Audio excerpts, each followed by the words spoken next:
ಭೈರತಿ ಸುರೇಶ್ ಕೂಡ ಮೈಸೂರಿಗೆ ಹೋಗಿದ್ದಾರೆ ಅನ್ನುವಂಥದ್ದು ಬೆಳಗ್ಗೆ ನಾವು ಕೂಡ ಹೇಳ್ತಾ ಇದ್ವಿ. ಅವರಿಗೆ ಬುಲಾವ್ ಬಂತು, ಹೀಗಾಗಿ ಮೈಸೂರಿಗೆ ಹೋಗಿದ್ದಾರೆ ಅಂತ.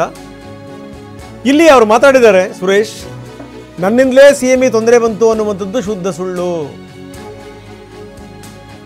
ಇದು ಭೈರತಿ ಸುರೇಶ್ ಹೇಳಿರುವಂಥ ಮಾತು. ಯಾರ ಅವಧಿನಲ್ಲಿ ಹಗರಣ ಆಗಿದೆ ಅಂತ ನೋಡ್ಕೊಳ್ಳಿ, ನನ್ನ ಯಾಕೆ ಎಳಿತೀರಿ, ಇದು ಭೈರತಿ ಪ್ರಶ್ನೆ. ಯಾಕಂದರೆ ವಿರೋಧ ಪಕ್ಷದ ನಾಯಕರುಗಳು ಕೂಡ ತುಂಬ ಸಂದರ್ಭಗಳಲ್ಲಿ ಆರೋಪ ಮಾಡ್ತಾ ಇದ್ರು. ಇಷ್ಟೆಲ್ಲ ಕಾರಣನೇ ಭೈರತಿ ಅನ್ನುವಂಥ ಮಾತು. ಹೆಲಿಕಾಪ್ಟರ್ಲ್ಲಿ ಹೋಗಿ ಅವರು ಡಾಕ್ಯುಮೆಂಟ್ಸ್ ತುಂಬ್ಕೊಂಬಂದರು ಅನ್ನುವಂಥ ಆರೋಪಗಳು ಕೂಡ ಇದ್ವು. ಅದಕ್ಕೆ ಸಂಬಂಧಪಟ್ಟಂಗೆ ಭೈರತಿ ಸುರೇಶ್ ಪ್ರತಿಕ್ರಿಯೆ ಕೊಟ್ಟಿದ್ದಾರೆ. ಯಾವುದಕ್ಕೂ ತಲೆ ಕೆಡಿಸ್ಕೊಳೋರಲ್ಲ. ನ್ಯಾಯಾಂಗ ವ್ಯವಸ್ಥೆಯಲ್ಲಿ ನಮಗೆ ನಂಬಿಕೆ ಇದೆ. ಮುಂದಿನ ಕೋರ್ಟ್ಗಳಿದ್ದಾವೆ, ಮುಂದಿನ ಕೋರ್ಟ್ಗಳ ಡಿಸಿಷನ್ ಆದಮೇಲೆ ನಾವೇನು ಮಾಡಬೇಕು ಅಂತ ತೀರ್ಮಾನ ಮಾಡ್ತೀವಿ. ನ್ಯಾಯಾಂಗ ವ್ಯವಸ್ಥೆಯಲ್ಲಿ ಅಪಾರವಾದ ನಂಬಿಕೆ ಇಟ್ಕೊಂಡಿರೋರು.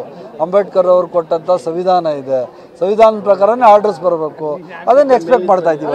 ಏನು ಚರ್ಚೆನೂ ಆಗಿಲ್ಲ, ಮೂಢ ವಿಚಾರ ಏನೂ ಚರ್ಚೆ ಆಗಿಲ್ಲ. ಕೋರ್ಟ್ಗೆ ಹೋಗ್ಬೇಕು ಏನು ಅಂತ ಹೇಳಿ ಸಾಹೇಬರು ಸೋಮವಾರ ಬೆಂಗಳೂರು ಬಂದಮೇಲೆ ತೀರ್ಮಾನ ಮಾಡ್ತೀವಿ. ಇಲ್ಲ, ಯಾವ ಟೆನ್ಷನ್, ಇದೆಲ್ಲ ಎಕ್ಸ್ಪೆಕ್ಟೆಡ್ ಅಲ್ವಾ, ಎಲ್ಲ ಕೇಸಸ್ ಎಕ್ಸ್ಪೆಕ್ಟೆಡ್.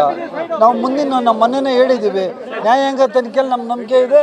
ಮುಂದೆ ಏನಾಗ್ತದೋ ಆ ತೀರ್ಮಾನದ ಮೇಲೆ ನೋಡ್ತೀವಿ. ಬಿಜೆಪಿ ಅವರ ಯಾಕೆ ಕುಮಾರಸ್ವಾಮಿ ಅವ್ರು ರಾಜೀನಾಮೆ ಕೊಟ್ಟವ್ರ? ಕುಮಾರಸ್ವಾಮಿ ಅವ್ರು ರಾಜೀನಾಮೆ ಕೊಟ್ಟವ್ರ? ನಿರ್ಮಲಾ ಸೀತಾರಾಮನ್ ಮೇಲೆ ಕೇಸ್ ಆಗೈತೆ, ಅವ್ರು ರಾಜೀನಾಮೆ ಕೊಟ್ಟವ್ರ? ಅವರಿಬ್ಬರು ಕೊಟ್ಬಿಟ್ಟು ಬರಲಿ, ಆಮೇಲೆ ಮಾತಾಡೋಣ.